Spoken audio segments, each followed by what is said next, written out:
Hello and welcome to another Purveyor of Light Photoshop quick tip. Today we're going to have an interesting one. We're going to be dealing with depth of field and how we can control that within Photoshop and some of the tools that we use to do it. So let's go ahead and jump right in. I've got this beautiful landscape shot here, and you have a little mountain lake and pier here and a little church in the background and the majestic mountains. Beautiful scene all the way around. And as you could tell, well, it was decision at the time the photo was taken that everything was going to be in focus.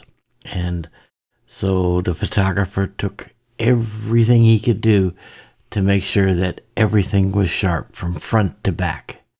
And so therefore, we have a pier here with a cabin in that, absolutely razor sharp. We have a mountaintop here in the back, razor sharp. And that's how that photographer wanted this envisioned for his shot. Now that's ideal, okay? But what if you took a shot and you said to yourself, gee, I wish I had put a little bit of blur in the back or a little bit in the foreground, or you wanted to make some alterations using Photoshop as an afterthought. And that's a very common thing because sometimes, we can't do, right, what we want to do. Okay, so I'm going to go up and I'm going to right click on this layer first thing off, and I'm going to convert it to a smart object. Okay. So I'm going to get my convert to smart object by right clicking. And that enables me to use smart filters so that if I need to come back and make adjustments or change things, I can do so. All right, so I'm going to go up to filter. And then I'm going to go up to narrow filters. And that'll open up the narrow filter here. And you have all kinds of different things here. Today we're dealing with depth blur. Okay, so select that. If by any reason you don't have the ability to turn that on, and you have one of these little cloud download things, all you have to do is download it first. Totally free. So, but if you do have it downloaded, all you gotta do is turn it on, and it activates. And now we can go ahead and work with the photo. So by default, it's going to just blur everything to death. And so we're going to look and say, what do we want to do? Okay. How do we want to artistically change the depth of field in this photo? And we could sit around and say, well, I want the pier here and the cabin here to be in focus because that's my subject, and I want the background to be blurred. And you say, okay, well, that's maybe less than a quarter way into the photo, so I have a focal distance here, and I can move my focal distance, and that will change the focus. You can see how I slid it now that the pier and the dock here is now in focus, and I can adjust that accordingly. And then the background of the mountains has been blurred. Okay, so that's what focal distance is. It's where front to back, where do you want the focus at? If I turned around and I said I wanted to have the focus on the mountains, I would just simply slide this back, and now the focus is on the mountains, not the cabin. You notice the cabin and the pier and everything is all now just all blur.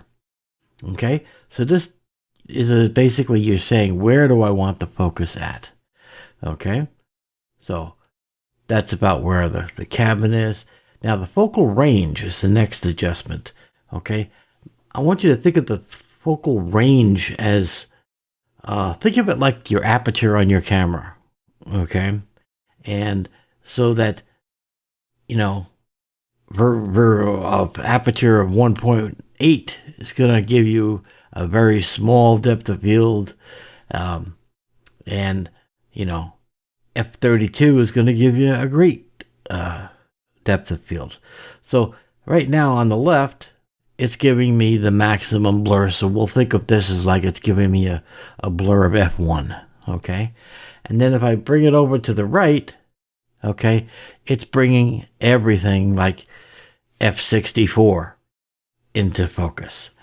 And so I could turn around and decide how I want the aperture to be into this photo. And again, you would make this an artistic judgment, what you had envisioned. And you see as I slide this, I'm decreasing the depth of field more and more as I go. And if I go all the way to the left, I blur almost everything in the photo except for the focal point. Okay? All right, so that's the basic principle. It's very easy to use. All right? Now, and then you can come down and you have your blur strength, which is just obvious. If you increase your strength, you're going to increase your blur. Okay? And so now you can see I have maximum blur. Or I could have minimum blur. And again, these adjustments here, the haze and everything is totally self-explanatory. If you want to put a haze on the background or an atmosphere, you can do that. You can warm up the picture. You can do your saturations and so forth. You can even add grain to the photo if you so desire. Okay. All right. So that's the basic premise to it. Now, the other thing is it's got a nice feature in it where we have a little mini preview here on the right of the picture. If I want to decide where I want my focus point to be, right? Think of it like you're looking through your camera and you select an autofocus point and you put it wherever you want in the frame.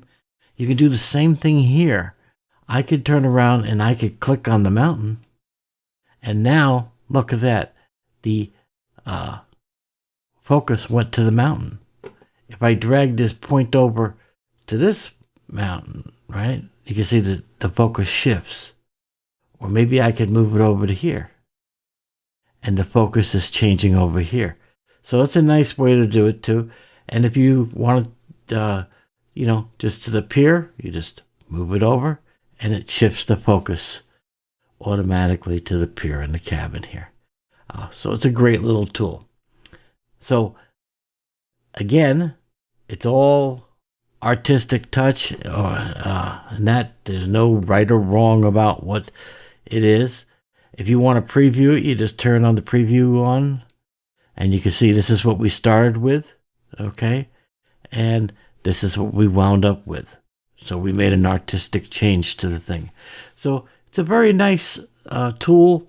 It's one that's not utilized by a lot of people or even known by a lot of people, but it is in Photoshop, and it'll allow you to have a great creativity to your photo editing.